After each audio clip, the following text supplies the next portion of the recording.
Welcome to Revelry Podcast. I'm your host, TikTok Mama. Today we have with us Gianni Avalos. She is also known, maybe better known, as Single Mom Attorney.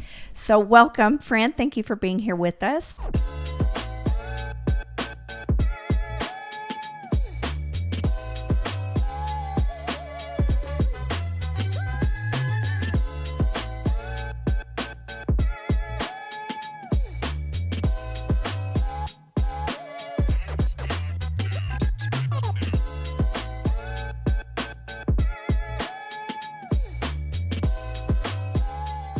For having me. I'm so excited. So tell us, I want to hear your story. Like, tell us where you're from.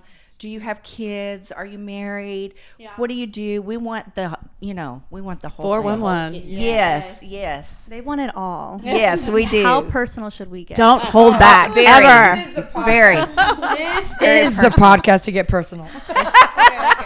I love it. I love these people. Okay.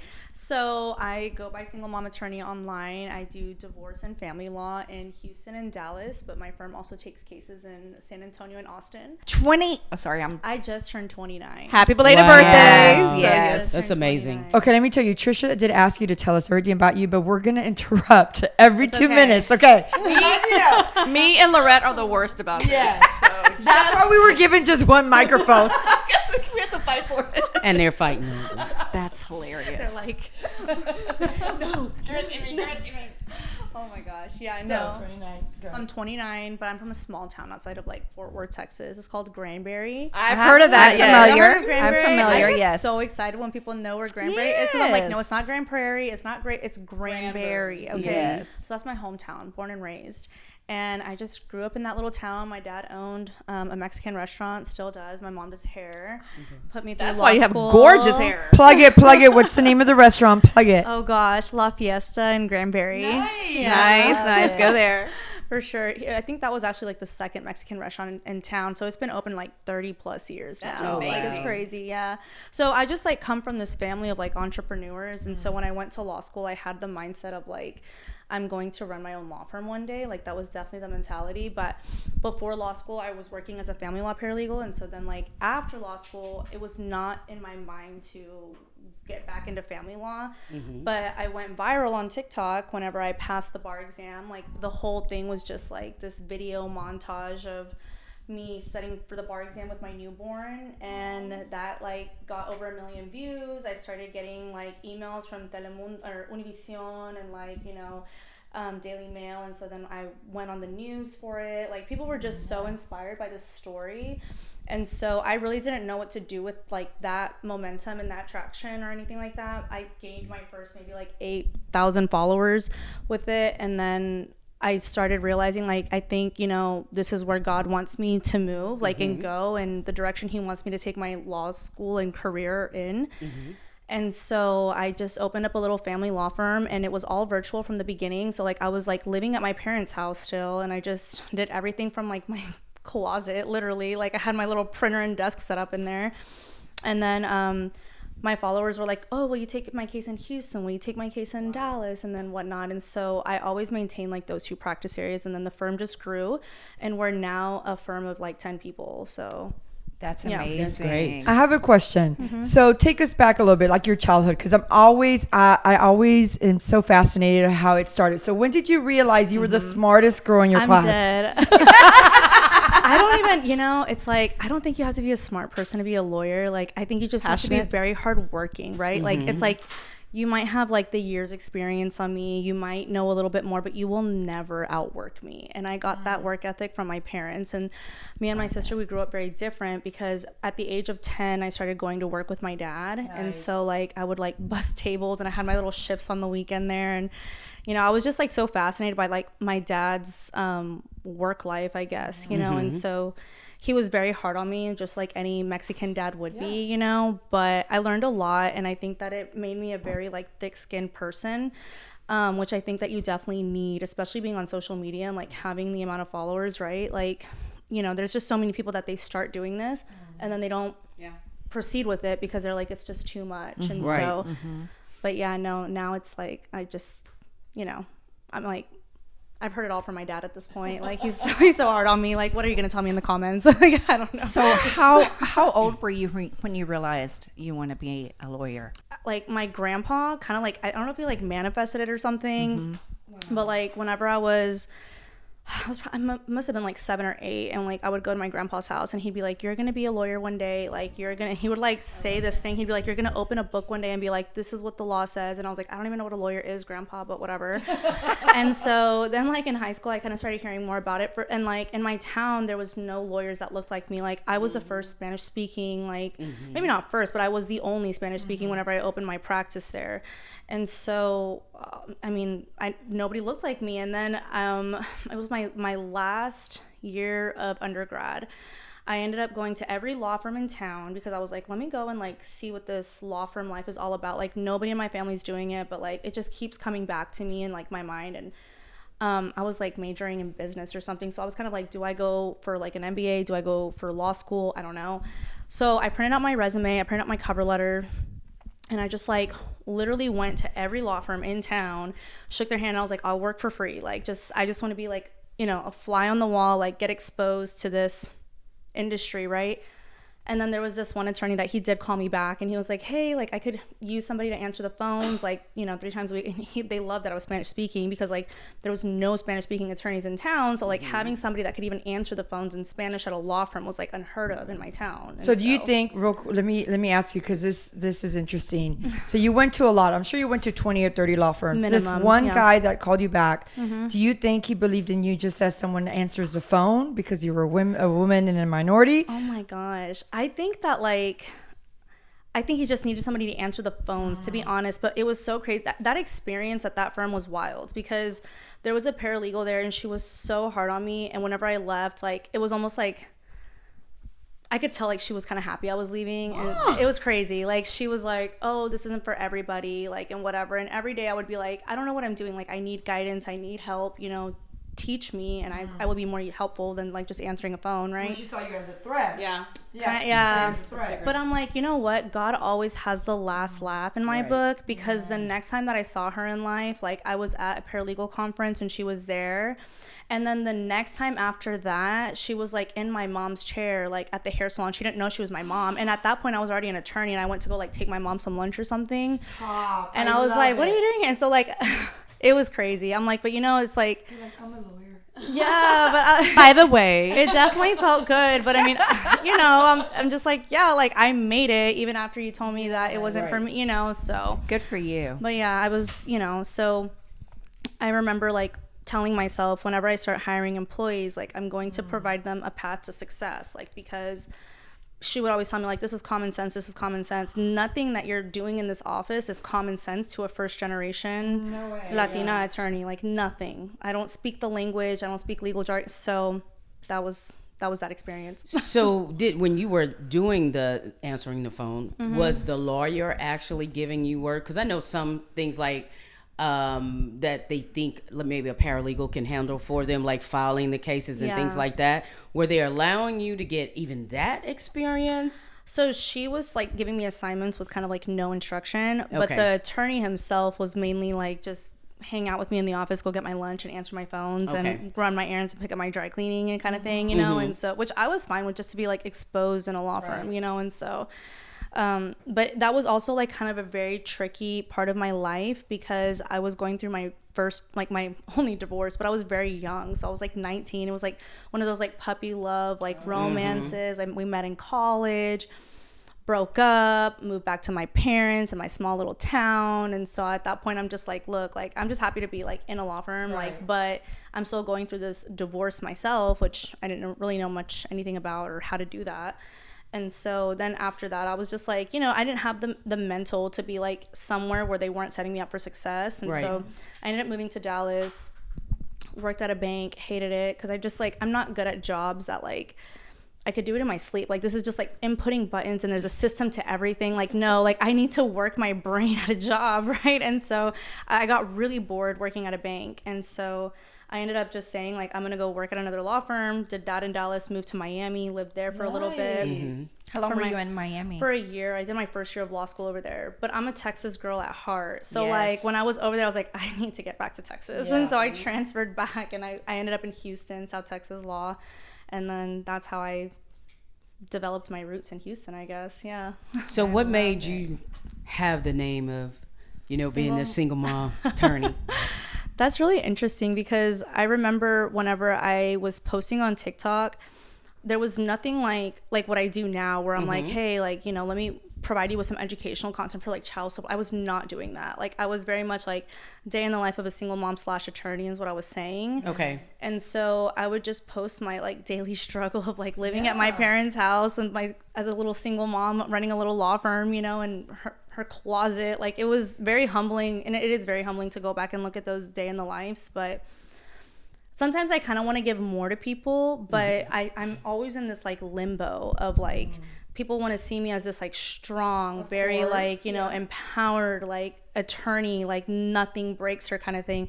But then on the other hand, I'm like a single mom too. Like I've got real life struggles. I'm a real person, you know what I mean?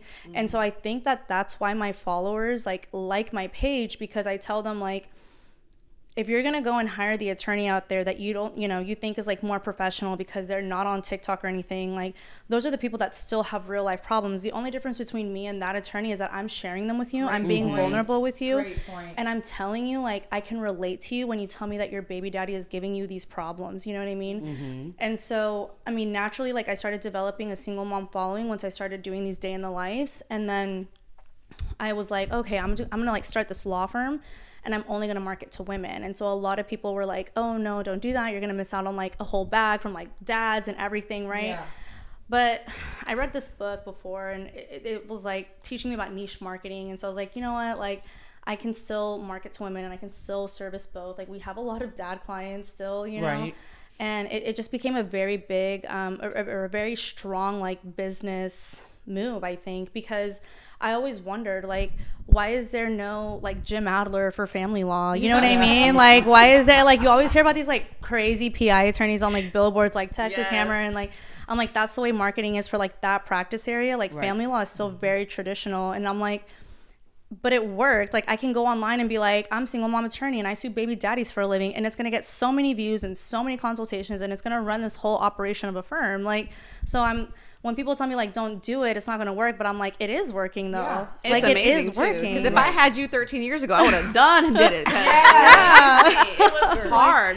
I think I would have responded to someone more like you rather than this guy at this law firm that I hired and had him with my retainer down. He's just like, so you come up really authentic because you are an authentic person. Yeah, and you've been in struggles. So I feel like I would have gotten more of bang out of my buck if I had you. Yeah. Because it's honestly like, whenever I do these consultations with these women, they'll be like, wow, like you're the first one you're the first person that's made me feel heard in like this situation. So important. And I'm like, like I want you to feel heard. I want you to feel seen. And like, I'm not here to reinvent the wheel and like create new walls and new laws, but I mean, at the same time, why not? Yeah, I could. Yeah. But I'm like, okay, here are the laws that we have to work with. At the end of the day, like what I will promise you is like strong advocacy, because at the end, like a lawyer is basically, okay, what do you want? It's my job to go and tell a judge, here's what she wants, but here's why she wants it. Right. If you have an attorney that doesn't understand why you're asking for what you're asking for, then that's not going to create a strong argument, in my opinion. And so, yeah, they feel very related to. I love it. That's good. Tell me this. Do you struggle with being a mom and putting all those hours in at the office? And it's just you and your son, right? Yeah. Is your sister here? My sister lives here now. And so I begged her for months to like move in with me and help, because when I moved to Houston, I knew I'll move in with you. Yeah. I wouldn't have lived there. She left her like job of 7 years she was this corporate like HR, baddie. Was she in Granbury? No, she was in Port Arthur. Okay. And so she was in the Houston area still, but I was like, I'm like, this is a big operation. Like, I need dependable childcare. And so she ended up moving in with me because I had, like, within the first month of moving to Houston, I think I had like 4 failed nanny experiences. And that's where I really felt, because before I was like living with my mom, you know, and so she was like very much, oh, you got to go do something for this law firm. Like, sure, I will drop all my clients and like, you go do that. So like now my mom gets like one big travel trip once a year from me. Like, she goes to, so like next week she's going to Europe, and like, because that's the best daughter ever. I'm just like, my parents gave me a lot. Like, it's like, I told them, I was like, this is just me giving it back to you. You know, it's not, And it's funny that you say that, because one of a lady that I know, she reached out when she saw our post about you. She lives in Arizona, and she follows you. Yeah. And one of the things that she kept on saying to me is that your story is so inspiring because your family was so supportive in who you are today. It's so sweet. Yeah. You can confirm that. Obviously your parents for sure did a lot. That's I think that like whenever I post content about my parents, that's where like the following really feels like this is like she is me. Like I get her, you know what I mean? And I get that comment so often. There was a video that I posted recently of my dad, because he was like, my dad my whole life has only driven 2 trucks. Okay, like 2 trucks, and I'm almost 30. And he always told me, like, when you graduate law school, I'll go and buy myself a new truck. Like, in the meantime, like, all this money goes to, you know. And so I graduated law school. Like, he still didn't buy his truck. I bought my dream car, G-Wagon. And I was like, I can't be driving around in a G-Wagon with my dad and his janky old, like, Sierra that keeps breaking down on him on the side of the road So I, like, went and I took him to the dealership. You know how Mexican dads are so stubborn? I told him, hey, I want to go see a truck for myself. Will you come with me? I love that you did it that way. And he was like, a truck? Like, you just bought he was like, but I guess. And so he's over there, like, looking at, like, the little used, like, whatever, because he's thinking, like, I just want something with, like, a truck bed. He's looking out for you. He's like, at this point, I'll do the roll down windows. It just have to be electric. Exactly. So then I, like, go inside and I tell the salesman, I was like, listen, like, this is what we're really here for. So, like, what do you have within this price range of this guy? And they pulled out, like, a black Sierra. My dad's only ever driven, like, Sierra trucks. Like, and so I was like, this is his truck. Like, I have to get him his truck. And so he was like, no, like, how are you going to buy? I was like, Dad, this is for you. Like, fine. And he just, like, started crying. He was like, I know. And he was like, okay, I know. Finally, like, I convinced him, like, I'm going to buy you a truck here. We're not leaving without one.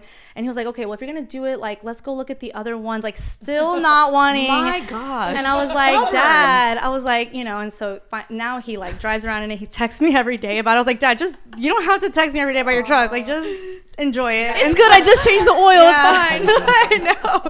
I know. And it's so funny because my dad, like, in his old trucks, they've always been, like, so dirty. Like, he always has, like, papers inside. Like, he just doesn't care about them. And this truck, like, every time I go home, he's, like, hand washed it. Like, he has no papers in the back. Yeah, he told me that. He was like, this is, like, my most prized, like, possession. Like, it's so sweet. So anyways, I tell that to my followers, like, give back, because me personally, like, I would not be here with this operation of a law firm with these followers without my parents. Absolutely not. Like, whenever because, you know, I entered motherhood as a single mom.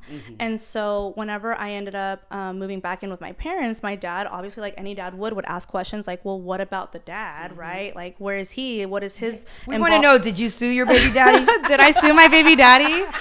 I have not sued my baby daddy because I'm like, there's nothing to sue for, you know? Like, that is a t-shirt. Right? I know. So your baby daddy, you're not worth it. I know. I'm actually I'm one of the few attorneys, I feel like, that has this opinion that not everybody needs to take their baby daddy to court. And it's like, I agree with that. You know, because what about their baby mama? Their baby mamas? I know, right? I feel like if you have a decent co-parenting dynamic, you don't have to get a court order, like, involved. And for me, I'm like, okay, well, why am I going to go to court and put it all in writing, like these, you know, what the things that he can do and when he can take and whatever, when right now, like, we have a decent enough relationship where I'm like, if you want to come see your son, like, the door's open, like, come. Right. Absolutely. I never stop him from seeing his son. If he FaceTimes him, I always call him back if I miss it. Like, that's just our relationship that we have. It's so important. Yeah, it really is. That is actually putting the child first. For sure. Because that's not easy to do if you don't have a good relationship with the But other. it takes time though. Well, and so like that's what I tell my clients, because I'm like, I'm not telling you anything that I haven't already put into practice myself. So like, and they hear it different, you know, like they really do. It's like another attorney could tell them, hey, you got to like work on that co-parenting, and they're not going to hear it the same as like, trust me, every single day I wish I could block him. You cannot block him, like, you know. And so I'm telling them what I'm putting into practice myself. And so, but no, at the end of the day, like he's there, but he's not. He's present, but he's not. But he's not, yeah. So I definitely feel like I carry the weight even more now, like in living outside of my parents' house, right? As a single mom, but I still have my support system, like my sister, she's there for me and everything. And so that's definitely very helpful. And I always say, like, God is not going to leave me. Like, he's That's not, right. you know, It's so. the faith. Yeah. And it's like really inspiring whenever I get like DMs from my like followers that they'll be like, hey, like, I've been following you for this amount of time, and because of you, like I went back to school. Like I'll get like Amazing to have that letters kind of impact. from women. Yes, You're it's inspiring insane. people. That's great. I went to this gala recently, and like somebody was like winning an award like for like a law school or something, and she comes up to me after. She's like, "I cannot believe you're here," and I was like, "What?" And she was like, "You're the reason I went to law school." And I was like, I love that. I was like, "What?" Like I'm just. Not only are you changing your life, but you're changing others. And their around. children's lives. Like, Yeah, think about absolutely. like the opportunities that these children are going to grow in. And, you know, so I was recently on another podcast, and I told like, they were asking like, what do you want single moms to know? And I'm like, hey, like child support is important, but it's not everything. Like you are not going to build an empire with child support. Like, I mean, use it, like take advantage of it. Like if you have that opportunity, right?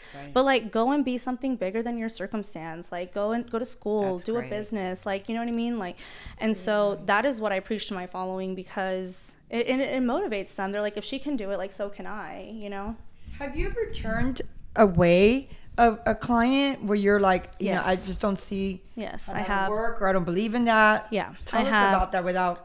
No, yeah, and they've been mom clients too. And because sometimes like they really are just kind of seeing a lawsuit as like this vindictive opportunity to just abuse the court system, in my opinion, for something that it's not really worth doing. And they're like, it's the principle. And I'm like, okay, it is a principle, but I'm also like, And I have my own principles. when and they morals, when and I I'm not gonna ask do it. them like questions about like the co-parenting dynamic and the dad, like I'm like, I always tell them the best thing that you can have for a child is to have both parents involved. True. Period. Like if you I'm like, so they're like sometimes asking me, well, how do we limit his possession, how do we do this? And I'm like, but like I see how that's necessary in some cases, a lot of cases actually, but in some cases, and still a lot of cases, like he's a present dad, so why are we trying to do that? Like why are we trying to take him away from his, you know? So I think that that's a very common like misconception about my brand, that they see like single mom attorneys sue your baby daddy, and they don't realize like it's not about vengeance. it's not about right. And you know, this is true advocacy. Like at the end of the day, we're still very like, we're lawyers, we're professionals, and so we're not going to go to court and abuse the system for something that's not worth abusing, you know. It's not, that's, you know. So do you see it mainly from women who are hurt or pissed off that they are the men are dating someone else, or they're getting married to somebody else? I do see that, and it's not necessarily that they're dating somebody else. Sometimes it's just that they're spending more money on that person now. So they kind of see it as like, I used to be with him, he used to take care of the family, now he's gone, and I get this $1,000 check a month, but he's out there buying vacations and doing all these things with his new family. And I get that that's really hurtful, but that's why I tell moms, like, child support is set at like, there's a percentage, there's a certain calculation. It's still 25%. Its average is 20%, like normal, like assuming For you the just first have, child, Do you think right? it should be higher? I wish it was higher, but at the same time, like it just depends on how many children they have, like with that person, you know. I don't know if it should be higher, but I wish that we were like other states that kind of calculated how much it actually takes to raise that child and look at the resources. Because for me, I'm like, oh my gosh, this dad over here is like a 1099. Like I know he makes good money, he know, but there's nothing on paper like the, you know what I mean? Unless He can we like hide it. he can easily hide it. So other states are just, they have a fixed amount. Some states do that, Okay, yeah. Or they'll be okay. like, you know, this is, I mean, mom can make a financial information sheet and be like, this is how much childcare is. Like, have y'all seen how much childcare is these days?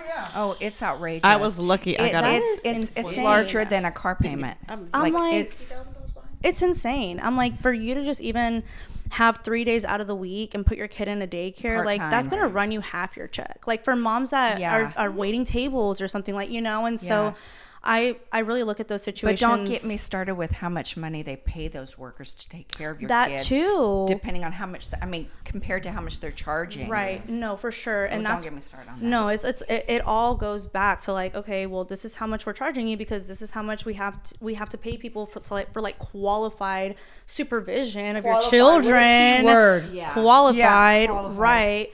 To not attract bad people to watch your kids. You know what I mean? And so it's a really messed up system. And honestly, like, when you really stop and think about it, I kind of think about it like, if you're a single mom, the system is not going to set you up for success. Like, on top of paying for childcare by yourself half the time, you know, and now you're going to have to pay all these like thousands of dollars in attorneys fees. Like, I made this video the other day because I was like, I'm an attorney, but at the end of the day, like, I see like single moms every day, like, just getting like screwed over because, yeah, sure, I can go to court and I can get you sole custody and I can do all the things, right? Like, assuming you have a case for it.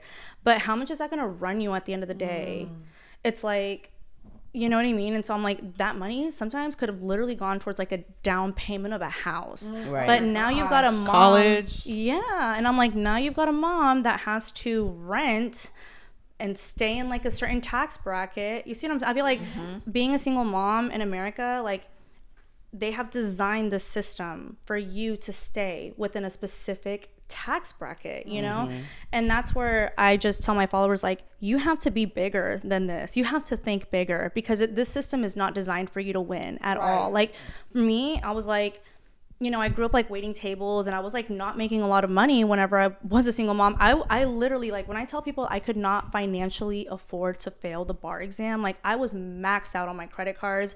There was no failing. Like, I didn't have that choice, right? So I was like, for me, I was like, I'm going to be bigger than this. Like, I studied for hours. Like, even after that, I was like, I'm not going to go and work at a firm and just still be living at my parents' house. Like, I started my own law firm. Like, that took like countless like sleepless nights, you know what I mean? And I'm still pulling those all-nighters just to build what I'm building. But Right. Well, you set those goals for yourself and you reach them. Yeah. So I think that's key to know that it's attainable. It's You know, I think attainable. somebody may be looking at you as saying, well, she had the support of her parents and she was smart and she, you know, she knew how to maneuver herself. But it's important to know that it's possible for anybody. Right. It really is. And I tell people, like, time is going to pass anyways. Like, maybe you're not going to get there as fast as I did because you're right. Like, it does take a village. I had a village. Not everybody has a village, you know? But you also worked your ass off. I mean, But I worked my ass off and I knew, like, okay, at the end of the day, time is going to pass. True. Would I rather be like building my own law firm, building my own brand, you know, a year, 2, 3 years down the line, like, it's something versus, or would I just rather be like working at another firm? And I got discriminated against whenever I was applying for like different firms because I did try that. Like, I tried to go and apply for different family law firms, and I'll never forget that so I put my former employer down as a reference, and this one potential employer like called my former employers like, hey, we want to know about her, kind of thing. Maybe they had seen my TikTok, I don't know, but they were like, well, because, you know, my former employer gave like a glowing recommendation. And so then I was like, okay, well, great. But then the paralegal at that job emailed me. No, this was a different paralegal. She like, I know, she messaged me and she was like, hey, I just want to let you know, like, somebody called up here and said that they don't think that you're gonna be as hard of a worker now because you're a single mom. And I was like, what? Like, if anything, I think it pushes me more. Like, I can't afford to just go into a job and half-ass it. Like, I have to be better than, you know, any other. This is what feeds my son. They want to know about your personal life, but then Yeah. punish you for it. Right, exactly. So that gave me like a very bad taste in my mouth whenever I was applying for different firms. So I was like, you know what, like, I was like, I'm already living at my parents' house. Like, I like looked at my finances and I was like, all I need to do is make this much money a month.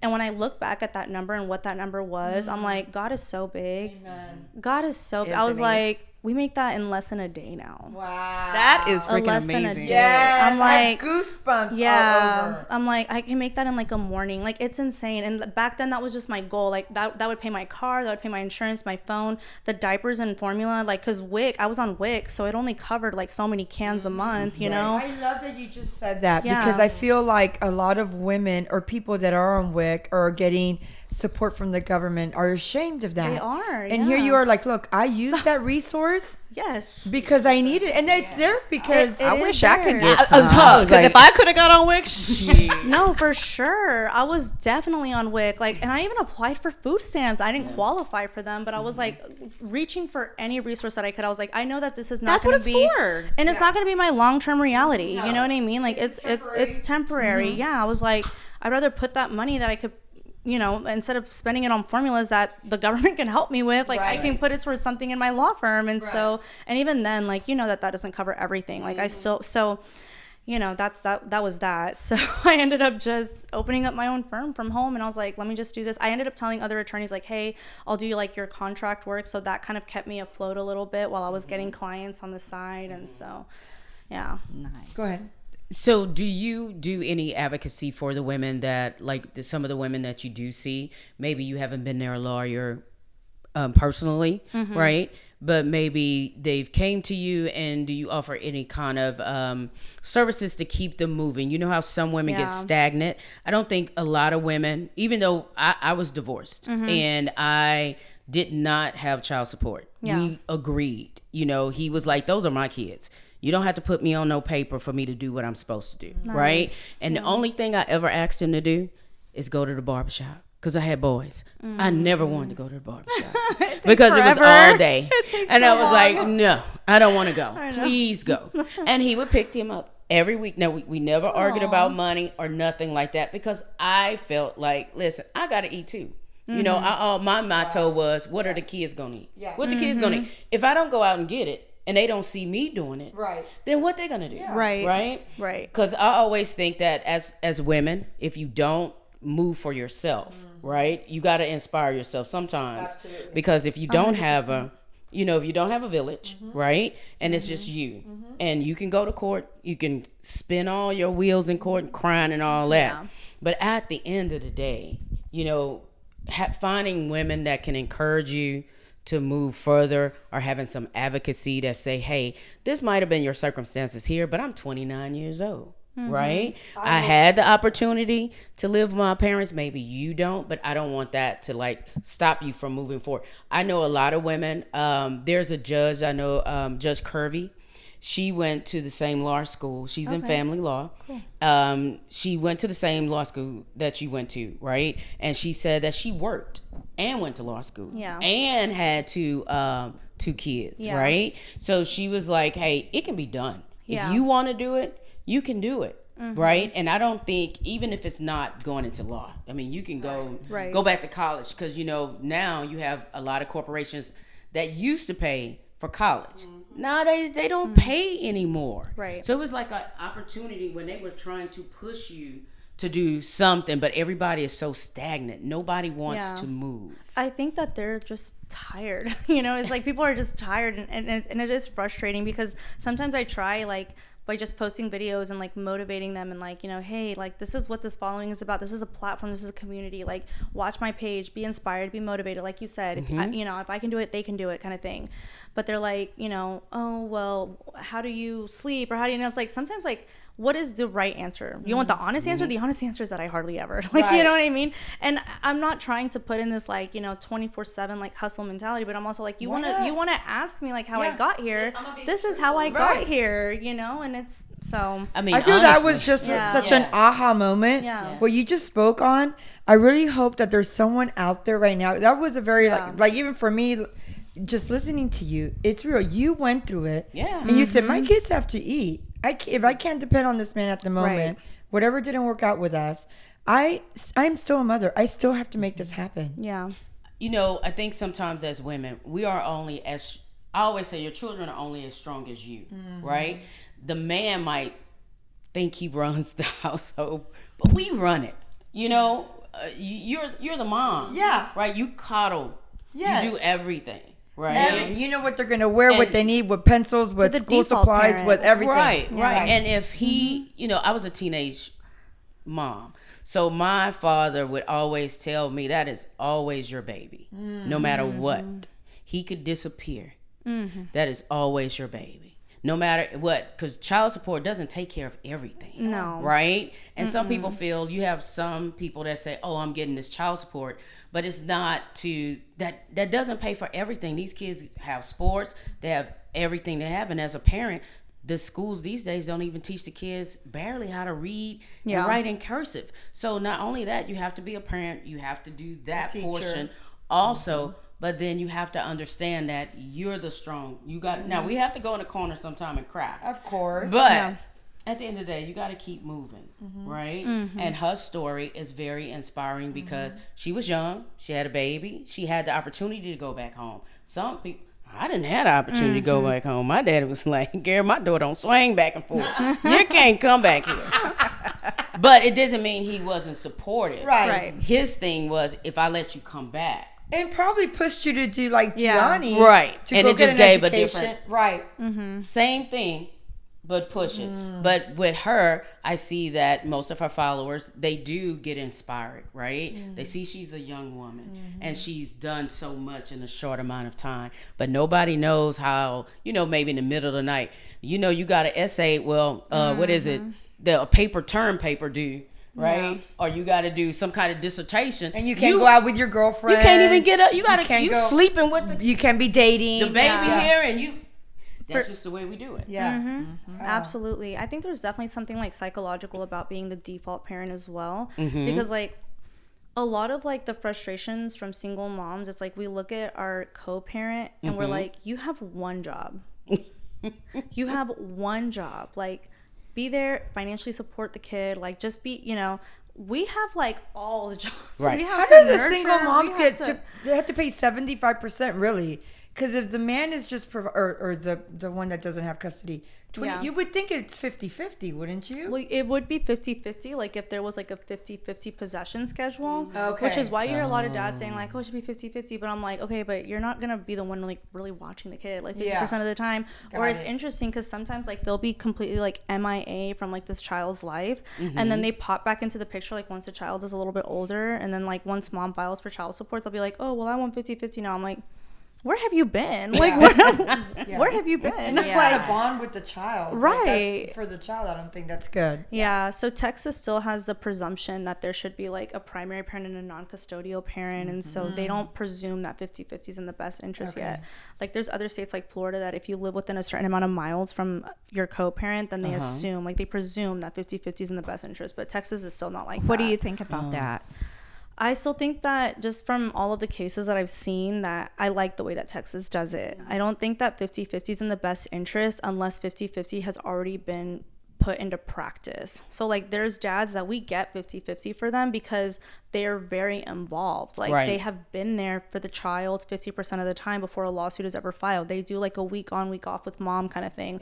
You ask them like who their teachers are, who their doctors are, like their dad is going to know the answer to their shoe size. You see what I'm saying? But like there's other parents that they're like, I don't even know my kid's birthday. Give me my kid 50% of the time. I'm like, I didn't even know the name of the school my children went to, let alone their teacher and shoe size. Let me tell you that. But I think most men, husband or ex, don't know their own kid's shoe size. No, I actually have to ask my husband what Yeah. the shoe size is because I really don't know. Yeah. Because he'd be buying all the shoes. I'm like, Okay, Teresa, you're the exception. That is true. That is true though. Like, and we use that term, like we use that example, like metaphorically, right? But you're right, because like I've seen parents where I'm like, wow, this dad is very involved. Like, don't like, scrutinize him because he doesn't know the Right. shoe size. Like he's there, like at this, Yeah. and so Yeah. I think every parent has like their strengths, and like not each parent has to provide it in the same way, the same thing, Right.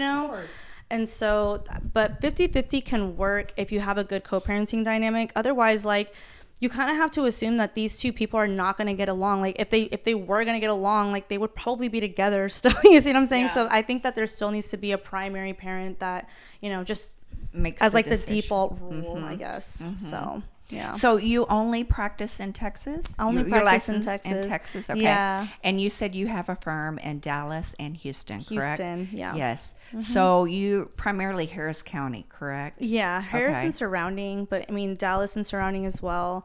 We also have a few in like Austin and San Antonio. It would be a huge dream of mine to like eventually open a firm in like LA or California, because we have more You followers. can do it, friend. We have more followers in LA than we do in Dallas. Like we get calls every week from California. Like it's crazy. Would you have to retake the bar there? How does that work? I'm kind of like waiting for like some level of reciprocity on like some part of the exam, so I don't have to take a whole bar exam. But you know, their exam is so totally different from It Texas. is, I know that, or I would have to give like I think a portion of my business to an attorney over there, which I'm not prepared to do. Really? No. Because you worked So your I'm like, ass off for this one. You yeah. shouldn't I'm have like- to like give that up. Yeah, definitely not prepared to do that. So I'm like, if I'm gonna open a firm in California, like it's got to be mine, 100%. Like, Yeah. so- Okay, to kind of swift gears here, adoption, because I know that you do adoption as well. Yeah. Without giving too much information, of course, what was your most favorite case to date with the adoption? Like, just really hit your soul. Oh my gosh. Well, okay, so it's interesting because whenever I first got licensed, like literally the day after my bar card came in, I went to my local CPS like judge, you know, because I was just observing his court, whatever, like a little fly in the wall, like what else am I gonna do? And so he was like, hey, by the way, one of our attorneys in town, her license got suspended, so I have 14 CPS cases I need somebody to take. And I was like, yeah, I'll take them. You know, so my first day as an attorney, like I had 14 cases basically. And so CPS holds like a very, very like intimate part of my heart, because that's where I started. And that's why I tell people, like when I'm talking to like young law students, they'll be like, oh, how did you know you want to do family law? I'm like, honestly, like you really don't pick the area of law. Like God picks the area of law for you, you know, because as much as I try to push away from family law, when I first started, I was like, I'm literally like becoming single mom attorney online, you know, and then now like my CPS judge is giving me 14 cases. So I think that those definitely, like, you know, I saw like a lot of, there's a specific foster family that I represented. I was the ad litem for 2 of their foster children, and they have taken on, For those who don't know, guardian ad litem represents the child. Yeah. They watch out for the interests of the child. Yeah, so there's like the guardian ad litem, you're right, and then there's the attorney ad litem, and so like there's a lot of like different pieces moving in a CPS court for sure. But this one mom, like she kept getting pregnant with the same dad, and like they had, so whenever I got into the case, like this foster family already had 4 of their kids, right? Wow. She gets pregnant again. So I'm representing, that's the first baby that I represent, right? And so now like they're wanting to the baby. Yeah, the baby. Okay, yeah. And then the foster parents are like, yeah, like, you know, let's take them, and they live in like a really beautiful house like this, like in Fort Worth, like just really beautiful family. And I'm just like, God has to have a special place in heaven for those people, because they have not only taken 5, that woman got pregnant again after that. So I represented another one, and they have taken in 6 of her children. Wow. And she got pregnant again after that. So there was a 7th. What? Yeah. And then The same guy. I think so, yeah. Birth I think control so. exists. You know what? It's meth. It's like meth. I was like, she had to be on drugs. Yeah, it's meth. So it makes you very fertile, apparently, is what I heard. Yeah, I don't know. it I don't know if that's does. true or not, but I was like, now they have taken in 6 of the children, and they couldn't take on the 7th, but they're friends with the foster for the 7th, so they're very close. Oh, that's nice that the kids can all be. But it's also like, you gotta, you know? Yeah. Like And that's... Do you think they plan to adopt the family? I think that they saw like 4 little girls and were like, let's take on these 4 girls. And I don't know if they were prepared for the others. And, yeah. Yeah. And so I think that they tried for the 7th, because then they texted me and were like, hey, and I was like, I'm not even the attorney for that one. Like I moved already, but you know, and so it was just like, oh my gosh, this woman will not stop having kids. Like it was like at every termination suit for like one of the kids, she was already pregnant with another. And I was like, that's so sad. That could be emotionally through. straining Yeah. too. Wow. Like even if, you know, being an advocate for Yeah. the child, it can be emotionally draining. It definitely is very, very emotionally draining. And then I think my second favorite adoption case was like they hired me for like they both had the same baby daddies, and so they like I was like, Stop! 2 for 1 special. 2 for 1. I love That's a little sister wives. Like, oh, he wants to terminate, and they were both married, so we did like step parent adoption. Okay. Oh my gosh. That's And I was like, we amazing. just have to serve the same guy with like the same suits. Like I don't know. I was like, Let me ask you this. So under the umbrella of family law, Yeah. what is your favorite, like adoption, child support, divorce, custody. What is your favorite, and then what's your least favorite?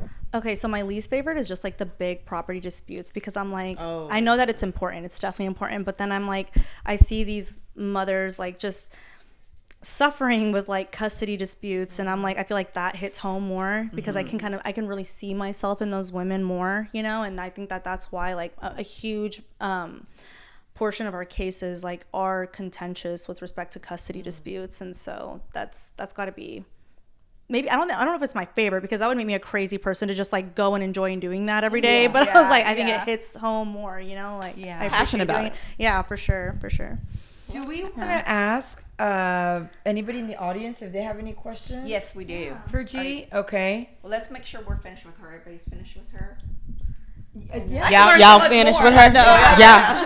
Y'all finished? Before we bring in We're the good. chat. I hope I never have to use your I services. tell people that when they meet me, they're like, "Oh, you're divorced or something?" I'm like, "Yes, I hope you never have to use me. that's Like, I very hope you sweet of don't." you. Like, It's not at the end of the day, it's not about the money for you. You're No. passionate about what you do, and if Yeah. you, like you said, I really don't think you should be suing him. You should Yeah, just try to yeah. work it out, because that's the best. That's going to be in the best interest of the Yeah. child. Would you represent any of your family?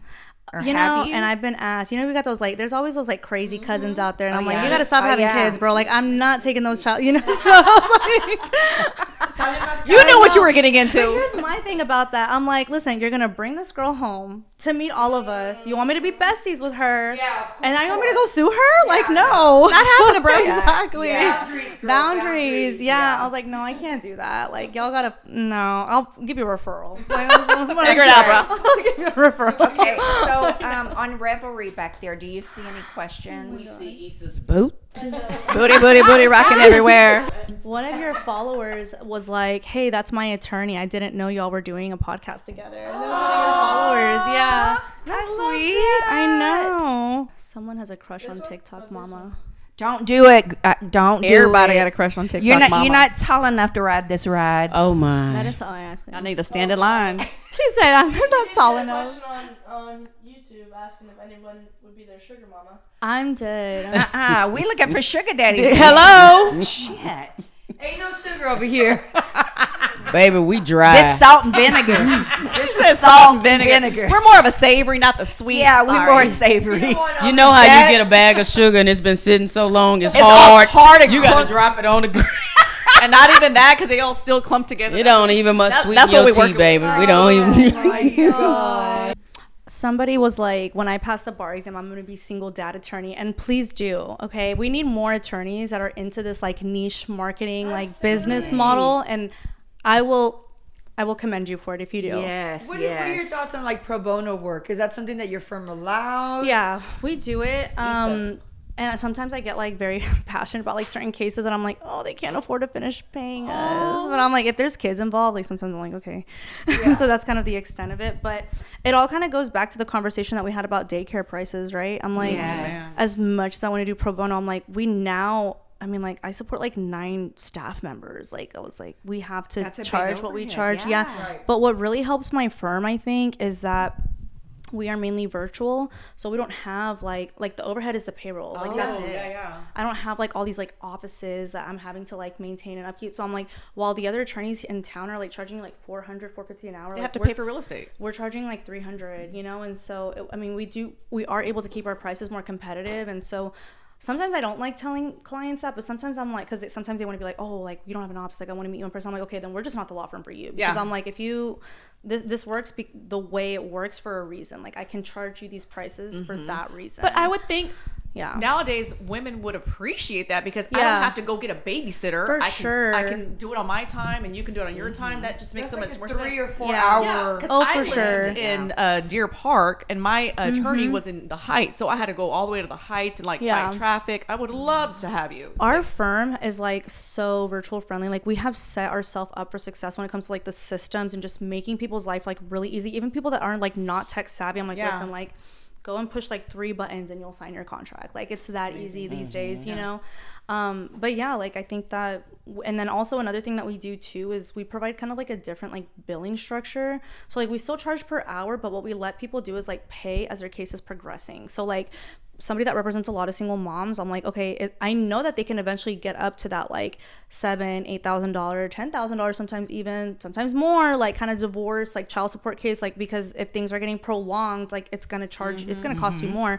But it's a lot harder for them to come to the firm with that money already like set to pay. So I'm like, okay, like we require security deposit, and then we require payment method on file. After that, like just pay weekly, pay as your case is progressing, and they appreciate it. Like, yeah, and then I could imagine that some moms that get divorced maybe don't have a career, they're not working, and then they want to initiate a divorce. Yeah, money, sometimes they don't have money. That's very hard too, because I'm like, and I cannot stress enough to like just stay-at-home moms, you know, like bless their hearts, like if you're married and everything, and like a lot of the times like there's financial abuse going on too, but I'm like, put any kind of money that you can away, cash like something at HEB. Yeah, cash back at HEB. Exactly. I'm gonna go grocery shopping. Hold on, let me go ahead and get the I've had $812. No, for real, like, and I've had people call the firm and they'll be like, hey, like, what does your name come up on the statement? Like if I pay for a consultation. So I'm like, listen, you can just Zelle, you can Cash App, like what works for you, because if I'm like, they're that, like, you got a husband like looking through every transaction like that, like that is crazy to me. I mean, that's a red flag, sure.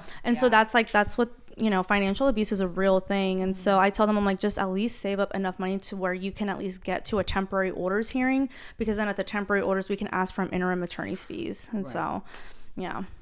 What's the first step for somebody that might be in a position where they just want a consultation? They don't know what they want to do.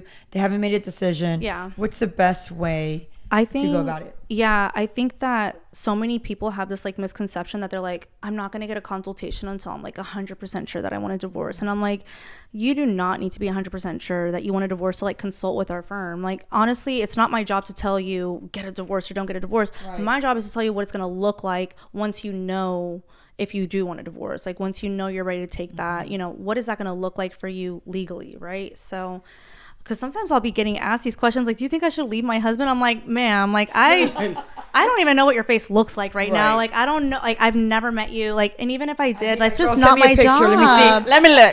That's not my job. I've had people hire us for like the same divorce like 4 or 5 times. And they just keep going back. And I'm like, I don't judge them, because I'm like, okay, they run back to an abuser. Like, that's very common. And I'm like, listen, we'll be here for you. Again, you know, but you see a lot of things like in family law for sure. It's got to be frustrating to see something where you know it could have been handled at mediation, and you told your client this can be handled at mediation, but they're just like, and in Harris County, like they will really push mediation on parties for sure, even just for like a temporary orders hearing. They're like, don't come to court with a dispute unless it's an emergency situation. Until you've tried doing mediation. And then sometimes like I hate it whenever they'll be like, oh, okay, well, I have an attorney now and I'm gonna try to go through mediation with them, but if it doesn't work out, I'll hire y'all for trial. I'm like, girl, let us at least try to mediate. Because I was like, the price just went up. We're not doing that little security deposit after. If you're doing a full-on trial, like, no. And so that's frustrating. But are you talking about like a trial with a jury, or is that something completely different? So we don't get many opportunities for jury trials in family law cases. Like we can only have a jury trial for like specific issues. Like we can't just for whatever reason, right?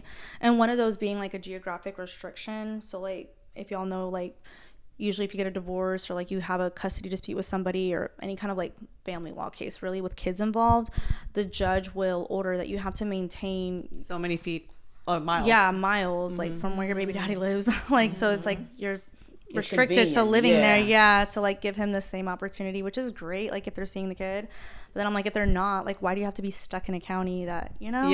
That they put that on me because I was gonna move when they were trying to move us to Dallas, and they were like, he's like, well, no, she's geographically restricted. She can't get. I'm like, dude, you really, how? And I really wish like more judges would like see that a lot of these court orders afterwards are used for manipulation. Like they really are. It's a control tactic that they have on you still, because they're like, oh, you may not still be with me, but you are restricted geographically to live within. And so it's very frustrating because those are, you know, geographic restrictions are very complicated arguments. So but they're there. Okay, I want to give y'all the little goodie bags though. I like goodie bags. Do you know where her goodie bag is? Yes, I do. Will you get it? Okay. Can you hold my mic? Yes, I can. Hold your mic. She'll hold it with tender I'll hands. hold it warm. Oh my goodness. Thank you. Oh my gosh. So guys, we sell So Your Baby Daddy merch. Yes, put that plug in, girl. This is for you. Oh my gosh. The Reverie Pop. Yay! You are our first official guest that has an official bag that's embroidered. So we're very proud of that. I love that. Thank you so much. I'm gonna walk in and Kenny's gonna be like, I'm "What gonna go baby up to daddy?" work. I'm gonna go up to work when we go in there. I'm just wearing a sweater. They're like, "What the hell? What would you say?" Sue your baby daddy. Peep, I need a raise. I'm suing my baby daddy. That's right. Oh my gosh. Well, first of all, listen, if you're next to TikTok mama and you don't have wine with you, like I you know, did right? something wrong. You did something wrong for sure.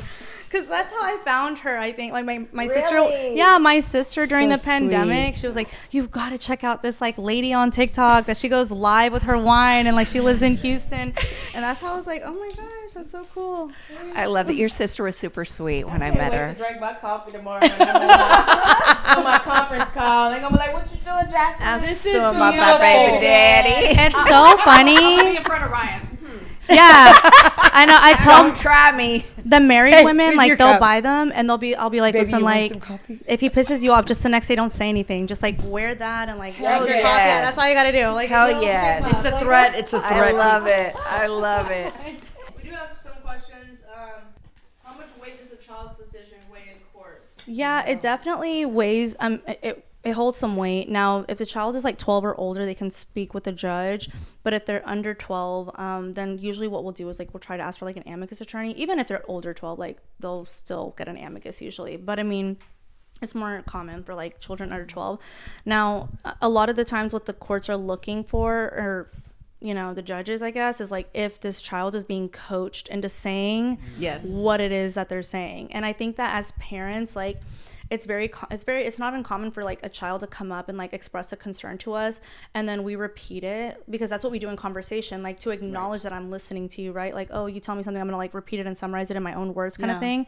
And so sometimes parents will do that and then the child goes back like summarizing something to a judge with like language that's a little bit above their maturity level because they heard a parent. So I always like warn parents about that. I'm like, try to just be an open ear. Like, don't put words that are above their maturity level, because that's what the judges are really looking for. Like, is this child being coached to say what they're saying? And so, yeah. The other one was, what if the child was 16 and over and he wants to live with his dad, but the mom has proof of good reasons why he shouldn't live with his dad? Oh, that's hard. It's really hard because I'm like, what are the good reasons, right? Like, I've had those cases where I had, I think the kid was like 15 or something. I don't know. The point is that I'm like, eventually this child is going to age out of this court order. Yep. And the more you push him or her like to be with you, right? Like, I want my kid to want to come home to me, even if they're like 20, 29, 20, like I get homesick, like, but I never had a parent like forcing me to spend time with them kind of thing. And so I think that that's a very sad situation, because I don't want to tell a parent like just give them what they want for the next couple of years so that way they don't hate you and like they still, because then at the same time I'm like, what are the good reasons, right? Like, what's happening over there? And a lot of the times like those children just want to go to the other parent's house because they're more lenient, the freedom, they're not, so I hate to see children take advantage of parents that are split up like that. Yeah. But it happens. It does. It does. Yeah. I'm happy that they We joined can us. wrap it up. Yes, thank you guys so much for hanging out with us. And if you would go follow Single Mom Attorney on all platforms. We're on TikTok, Instagram, and Facebook at Single Mom Attorney. And if you go on my link tree on any of those platforms, link in bio, it has my consultation link and everything. So it's easy. Do you have anything coming up? Like any plans, any special appearances that you're doing that you want to maybe tell everybody about? Oh gosh. So like we have our little merch line and everything like that. This is yeah. I know. Honestly, I don't know what happened in July, but like it was our busiest month for the store. It was crazy. But what's really selling right now is our custody journals. And so it's called the receipts, because one of the most common things that I would hear in consultations and like from my clients would be, he's inconsistent. Okay, but like, what do you mean by that, right? Because Right. if I go to court and I just say like, oh, he's inconsistent, no, isn't it true that on Thursday, March the whatever, like, you know, Documentation document, is muy document. importante. So it's the first ever custody journal written by a single mom, written by a Love family it. law attorney. I know, I love it. And it sells like crazy, and it's so Genius idea. yeah, and it's really cool seeing like it go all over the country, because you don't have to be in Texas to use it. Like you can use it anywhere. And I've seen like some orders for like men that dads are using them too, and I'm like, I love that. That's so you know, great. Christmas gifts. Yeah. Yes. yeah, custody There you go. journals. Stocking stuffers. Yeah. Wow. So yeah, check that out on our store. Make sure you guys check that out and get that mug. Yeah, so your baby daddy. I'm gonna be drinking coffee in it tomorrow. Right? And make sure you guys do follow us on all platforms, wherever you do get your podcasts. Until next time, peace out.